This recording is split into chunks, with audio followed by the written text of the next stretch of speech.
Gusto mo bang agad-agad kang tatawagan ng partner mo? Kung yes, please continue watching. Hello mga guys, kumusta kayo? Panibagong araw, panibagong video na naman tayo. And sa araw na ito ay isa na namang video ang aking tuturo sa inyo na simpleng gabay o simpleng pamamaraan na makakatulong sa atin. At bago ang lahat, gusto ko lang mag-disclaimer sa mga taong hindi naniniwala at hindi gusto ang mga kagaya nitong video. Please skip this video at maghanap kayo ng videos na gustong-gusto nyo dahil ang video na ito ay para lamang ito sa mga taong naniniwala and gusto mag-try. So, ayun, madalas ba na hindi ka naaalalang tawagan ni partner? Madalas ba na ikaw yung laging nauuna? Madalas ba na ikaw yung laging nangungulit sa kanya? Bakit hindi mo gawa ng paraan?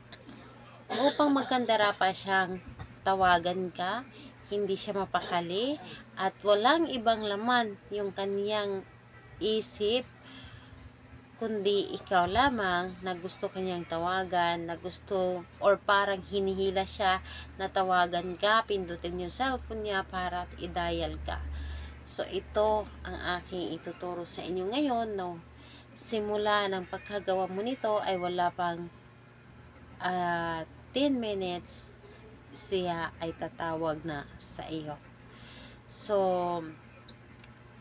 ayun, pwede itong gawin sa magpartner na babae ito babae and lalaki ito lalaki. Pwede rin ito sa magkalapit at magka-LDR, and hindi lang ito para sa magpartner kundi para na rin ito sa magkaibigan na yung mga special friend. So, marami yung ganon na kaibigan, pero may special na nararamdaman. So, kung gusto ninyo na lagi kayong tawagan upang maging masaya naman yung puso ninyo, so gawin ninyo ito, and sa inyong kamag-anak na gusto ninyong tumawag sa inyo, so gawin din ninyo ito. Dahil pwede ninyo itong gawin kahit na sa inyong kamag-anak. So, ayun, ang materialis na ating kailangan dito, kailangan mo ihanda ang iyong cellphone. Kailangan mo ihanda ang iyong cellphone kahit anong klaseng cellphone. Basta ito ay cellphone.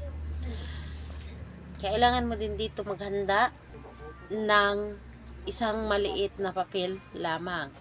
Kailangan mo rin dito maghanda ng panulat. So, kahit anong klaseng panulat ay pwede mong i-ready. So, kung okay na yon, ready na yung mga bagay na aking naibanggit, ay pwede mo na itong simulan ang paggawa nito. So, kailangan lang din na nasa focus ka at hindi ka nagdududa sa ating gagawin at buo po ang inyong loob sa paggawa and buo po ang inyong tiwala na gagawin ninyo itong ritual na ito.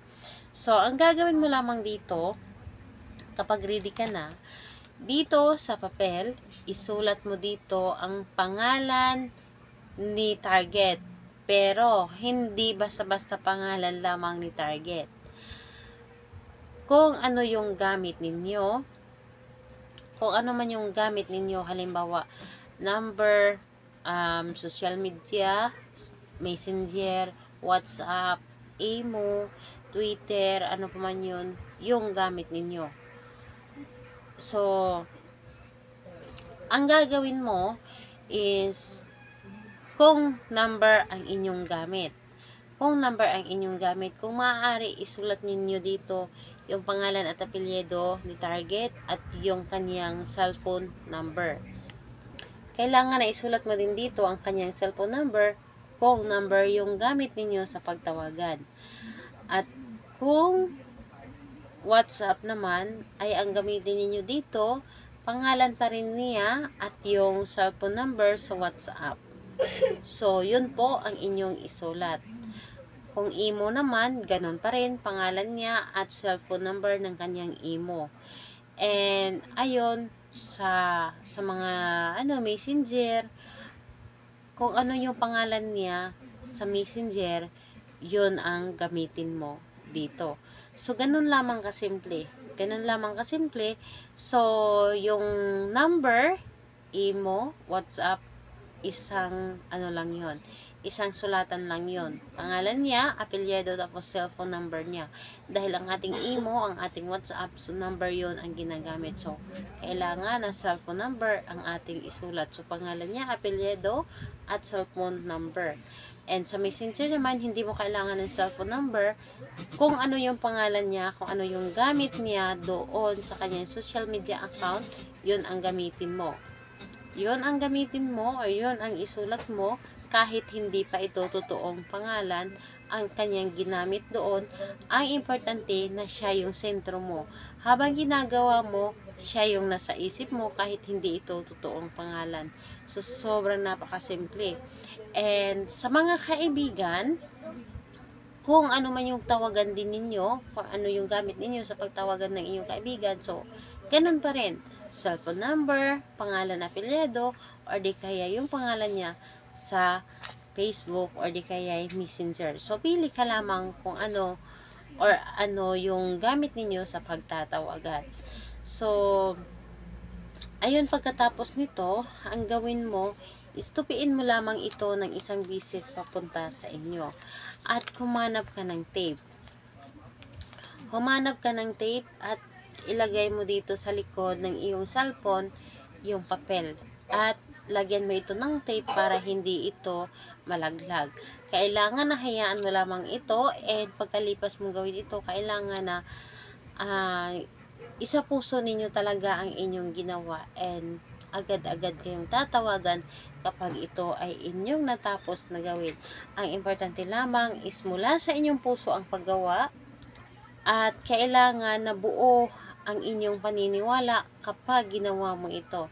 Dahil kapag pinagsama yon, ang buo ang loob sa paggawa, buo ang tiwala, and taos puso ang paggawa, mas malakas and napakagandang resulta nito kapag ito ay inyong pinagsama.